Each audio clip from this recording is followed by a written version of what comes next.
Welcome back students. Study point देखो, आज मैं क्लास 12 से आगे टॉपिक के विषय में बताऊंगा और इसका मैं ये आज का तीसरा पार्ट है। समीकरण a minus B NCERT textbook से क्वेश्चन नंबर 7 है। समीकरण a minus B two A minus B two A plus C 3c plus C सब क्रम है 2 गुणा 2 है। वे 2 पंक्ति है इसमें और 2 ही क्या है स्तंभ। ये सब क्रम 2 गुणा 2 है।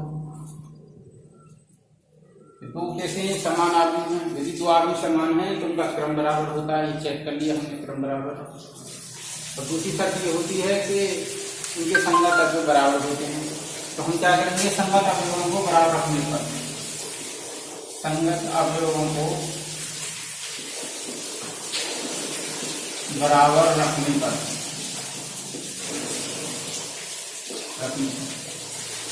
a माइनस बी बराबर -1। ये a11 है, ये 11 है, ये 12 है, ये 12 है। 2a प्लस सी बराबर 5 समीकरण 1। समीकरण 2 2a माइनस बी बराबर 0 समीकरण 3 और 3c प्लस बी बराबर 13 समीकरण। देखो क्या करते हैं, हम इस समीकरण को लें, इस समीकरण से यहाँ भी एक का टर्म है, बी का है, वहाँ एक है, बी का है, इसको सॉल्व करते हैं। लेंगे समीकरण 3 से 2a बराबर b कितना रख सकते हैं, 2a बराबर b रख सकते हैं। अब a बराबर कितना रख सकते हैं, b/2। ये सब 5 हो जाएगी।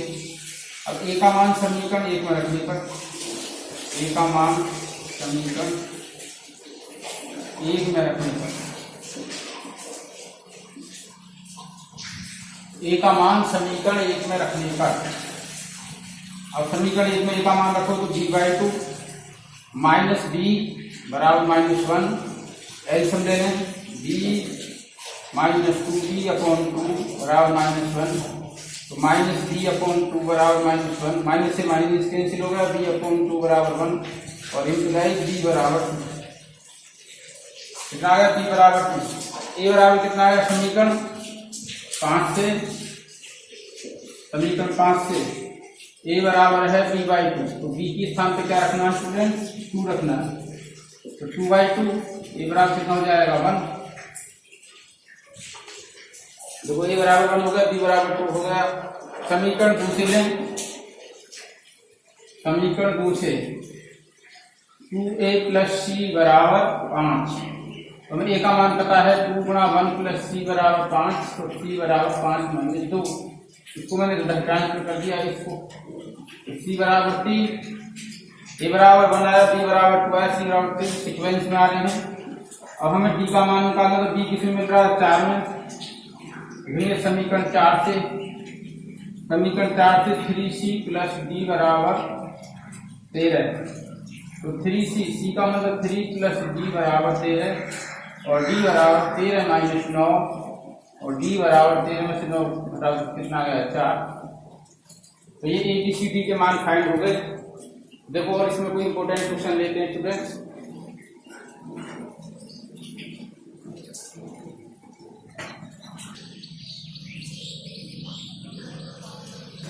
देखो स्टूडेंट, क्वेश्चन 7 समझा था, उससे पहला क्वेश्चन का थर्ड पार्ट देखते हैं। तो देखो, संगत अवयवों को बराबर रखने पर, संगत अवयवों को बराबर रखने पर, क्योंकि 2 ही समान क्या है। देखो इसका क्रम कितना है, 3 गुणा 1 2 3 रो 3 है। इसी प्रकार 1 2 और 3 रो है, 3 गुणा क्रम समान है और संगत अवयव भी समान होते हैं। यदि दो आव्यूह समान है तो उनके संगत अवयव और उनके क्रम भी बराबर होने चाहिए। हमने संगत अवयवों को बराबर रख दिया। X plus Y plus Z बराबर 9 क्वेश्चन 1 आ जाएगी। एक्स प्लस जेड बराबर 5 क्वेश्चन 2 और वाई प्लस एक्स बराबर 7 क्वेश्चन 3। अब देखो मैं इन दोनों को सॉल्व करूं। समीकरण 1 से समीकरण 2 को घटाने पर कितना जाएगा? X plus Y plus Z बराबर 9, फिर है एक्स प्लस जेड बराबर 5। घटा दें हम, साइन चिन्ह हो जाते हैं घटाने वाले। जो घटने वाला बहुपद है उसके साइन चिन्ह हो जाते हैं, कैंसिल हो जाएगा, इससे कैंसिल हो जाएगा। वाई बराबर लिया जाएगा 4। अब वाई का मान निकल गया तो समीकरण 3 से इसका मान निकल जाएगा। समीकरण 3 से y का मान 4 है तो y प्लस एक्स बराबर 7। तो y का मान कितना रख देंगे? 4। x बराबर 7 माइनस 4 3 आ जाएगा। फिर समीकरण 2 से लेंगे। समीकरण 2 से x प्लस जेड बराबर 5। x का मान 3 प्लस जेड बराबर 5 और जेड बराबर 5 माइनस 3 और इसको जब ट्रांसफर कर देंगे तो जेड बराबर कितना जाएगा? 2। तो देखो स्टूडेंट जी एक्स वाई जेड के मान हमारे निकल गए। अब हम आगे देखते हैं।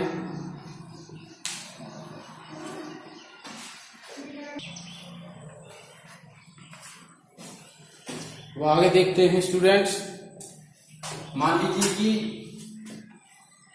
a बराबर 2 4 3 2, b बराबर 1 और 3 माइनस 2 5, c बराबर माइनस 2 5 3 4। तो निम्नलिखित को ज्ञात कीजिए। तो सॉल्यूशन देखो इसका। फर्स्ट a प्लस बी निकालना है, दो आंकड़ों का योग। दो आंकड़ों का योग हम तभी कर सकते हैं जब उनका क्रम समान हो। इसका क्रम 2 गुणा 2 है, इसका क्रम भी 2 गुणा 2 है। योग का अस्तित्व तभी होता है जब दो आंकड़ों का क्रम समान होता है। कितना जाएगा? 2 4 3 2 प्लस बी आंकड़ों का 1 3 और माइनस 2 5।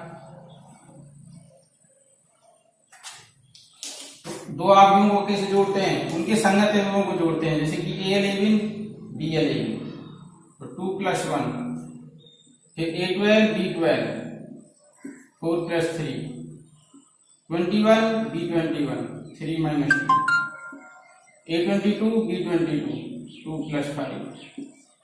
कितना आ गया स्टूडेंट्स?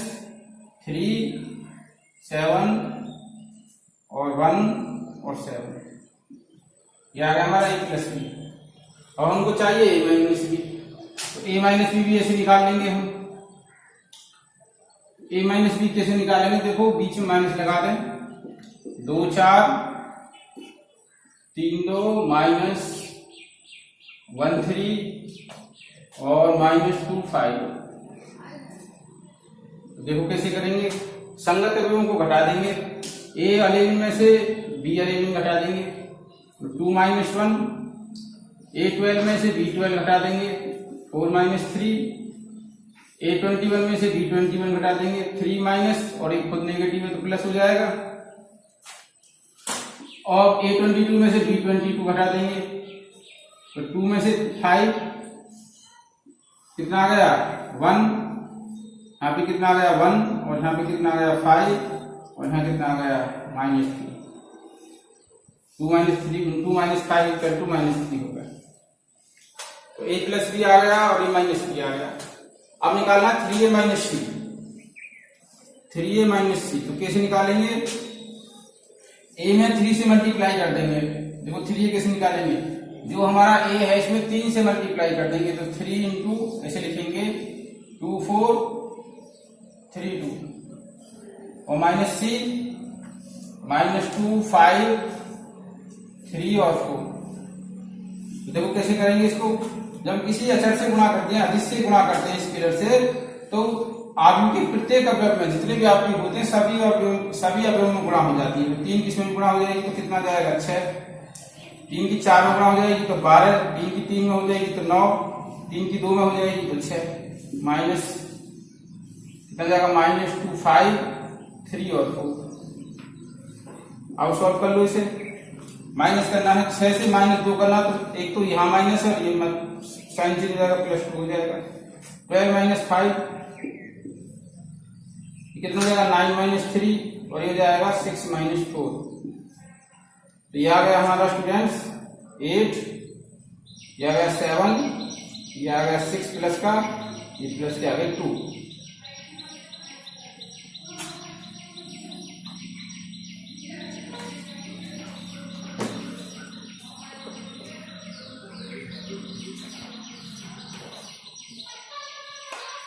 अब देखते हैं स्टूडेंट ए बी। देखो ए बी कैसे निकालेंगे, ए लिखेंगे हम 2 4 3 2, फिर बी लिखेंगे इंटू में 1 3 और -2 5। अब इनकी मल्टीप्लाई करेंगे। देखो मल्टीप्लाई करने के लिए क्या चाहिए, यदि दो मैट्रिक्स इस प्रकार है, एक का क्रम है m गुणा n, तो दूसरे का क्रम है कितना, r गुणा s, तो ये कितना होना चाहिए, ये बराबर होना चाहिए। कहने का मतलब है यदि 2 गुणा 3 है तो मुझे अगला 3 से शुरू होना चाहिए, अगला क्रम 3 गुणा 2, तो ये हमें ये संख्या बराबर होनी चाहिए। स्तंभ ए के आव्यूहों की संख्या, आव्यूह ए के स्तंभों की संख्या और दूसरे अवयव की पंक्तियों की संख्या, पहले आव्यूह के स्तंभों की संख्या और दूसरे आव्यूह के पंक्तियों की संख्या समान होनी चाहिए। तो ये तो खैर दोनों ही वर्ग आव्यूह हैं, इसमें तो कोई दिक्कत ही नहीं है कि इसका भी क्रम 2 गुणा 2 है, 2 गुणा 2 इसमें तो 2 ही गुणा 2, 2 ही पंक्ति इसमें है, 2 स्तंभ इसमें, 2 पंक्ति इसमें, 2 स्तंभ इसमें है, इसमें तो नो प्रॉब्लम, पर ये ध्यान हमें देना है। अब क्या करते हैं, इसका तो हम लेते हैं रो और इसका लेते हैं हम कॉलम।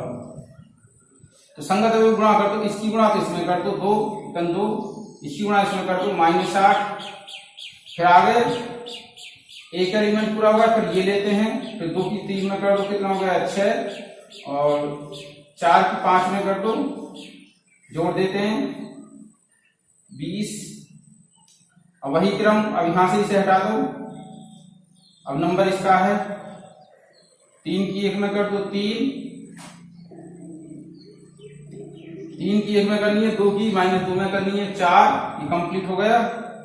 फिर इसके साथ इसे लाओ, 3 3 जा 9, तो हो जाएगा 5 2 जा 10, कितना जाएगा स्टूडेंट्स, -6 26 -1 और 19। देखो ये हमारा ए बी आ गया। तो क्या होता है, दो आव्यूहों का गुणन ए बी बराबर बी ए नहीं हो सकता। दो आव्यूह क्रम विनिमय नियम का पालन नहीं करते हैं, हम ऑर्डर चेंज नहीं कर सकते। तो देखिए अब आगे देखते हैं।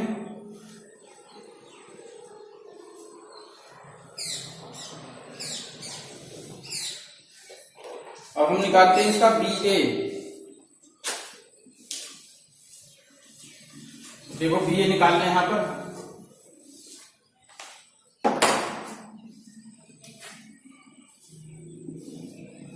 बी को रखें पहले 1 3 -2 5, फिर अब ए को रखें 2 4 3 2। अब इनका गुणन करते हैं हम। मैंने बताया पहले ये तो रो लेंगे, ये तो हम R1 हो गई हमारी, और ये हमारा हो गया C1 और ये हो गया हमारा C2। तो R1 के साथ C1 लेंगे, संगत इसका पहला अवयव, इसका पहला अवयव 2 गुणा 2, इसका दूसरा कितना हो जाएगा 9। एक एलिमेंट कंप्लीट। अब दूसरे पे आते हैं, 4 गुणा 1 4, 3 2 कितना हो जाएगा 6, प्लस कर देंगे। अब इसको हटा दें, दूसरी रो कंप्लीट कर लें, सेकंड रो कंप्लीट हो गई।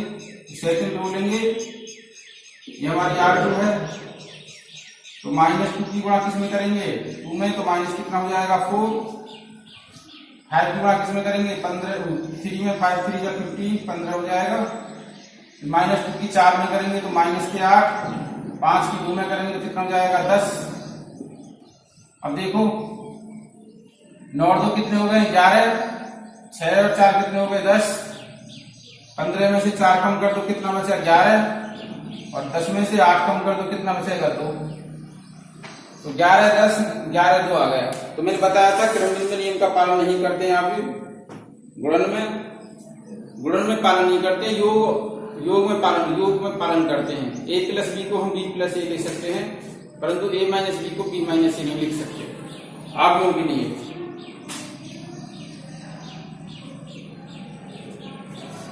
अब इसके बाद देखते हैं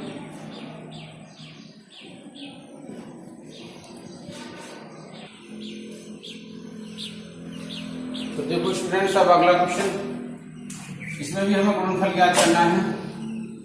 ये भी एनसीईआरटी टेक्स्ट बुक से दिया है। गुणनफल ज्ञात कीजिए।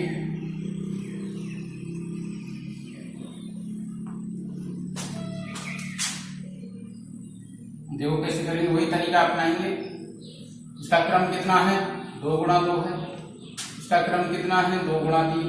मैंने बताया था पहले में स्तंभों की संख्या और दूसरे में पंक्तियों की संख्या वो कैसी होनी चाहिए, वो हमें बराबर मिलनी चाहिए। ये बराबर है तो गुणनफल का अस्तित्व है। यदि ऐसा नहीं होता तो गुणनफल का अस्तित्व नहीं होता। तो देखो अब ए बी का क्रम कितना आएगा, ए बी का जो क्रम आएगा वो 2 गुणा 3 आएगा। 2 पंक्ति होंगी, इसमें 3 स्तंभ होंगे। ये क्रम किसका आएगा, ए बी का।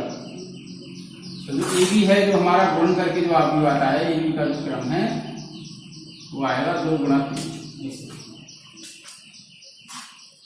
तो इसकी तो हम रो ले लेंगे, इसका कॉलम ले लेंगे। फर्स्ट रो फर्स्ट कॉलम, तो फर्स्ट एलिमेंट निकल जाएगा।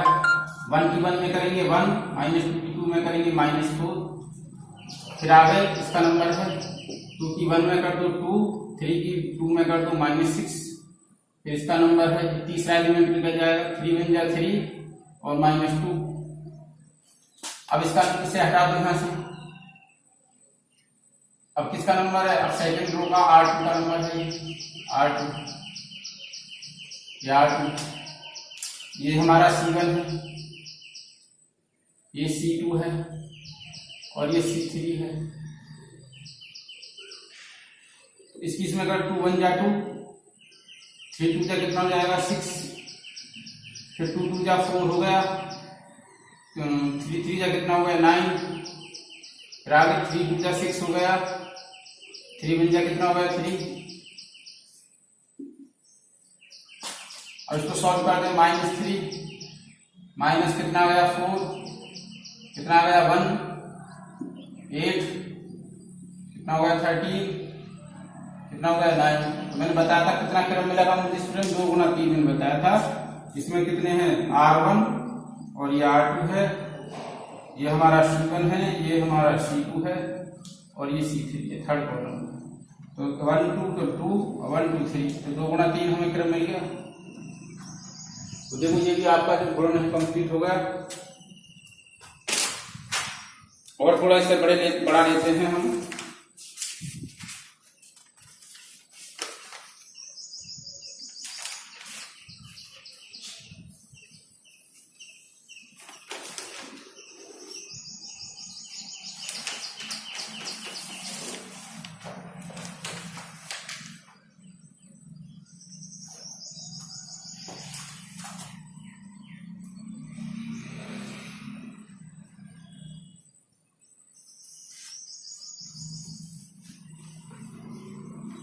इसके बाद लेते हैं हम 2 3 4 2 3 4 3 4 5, इसके बाद है 4 5 6 और फिर ये 1 -3 और 5 0 2 और 4 3 0 5। इसका क्रम 3 गुणा 3 है। इसका क्रम में कितना है 3 गुणा 3 है। तो गुणनफल कैसा है, संभव है। तो ए बी का भी क्रम जो आएगा वो भी 3 गुणा 3 आएगा। अब गुणा करते हैं तो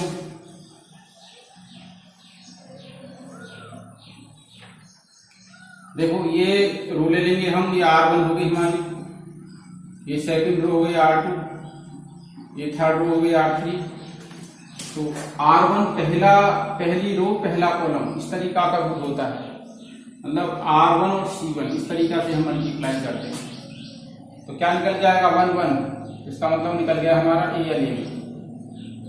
फिर लेते हैं R1 के साथ C2, तो क्या निकल जाएगा हमारा 1 2, इसका मतलब निकल गया A12।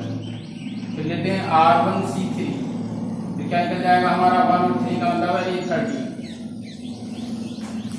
तो देखें अब हम 1 2 1 जा 2 3 0 0 4 3 जा कितना जाएगा 12।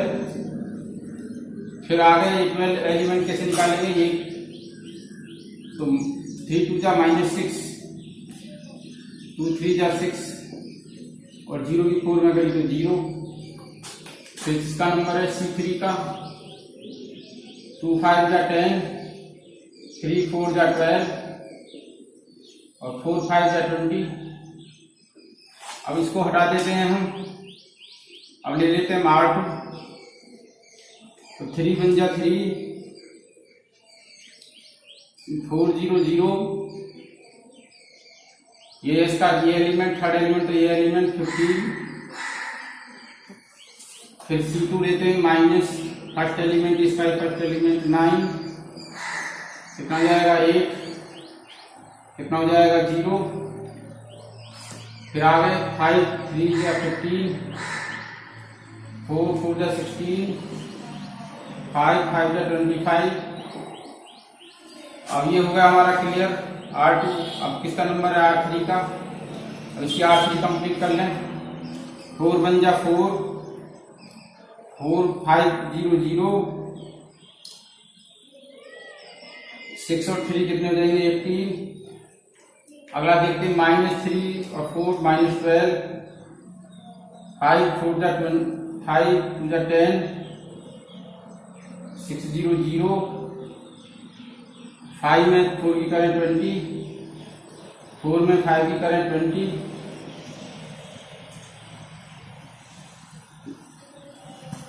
6 में 5 की करें कितना जाएगा 30।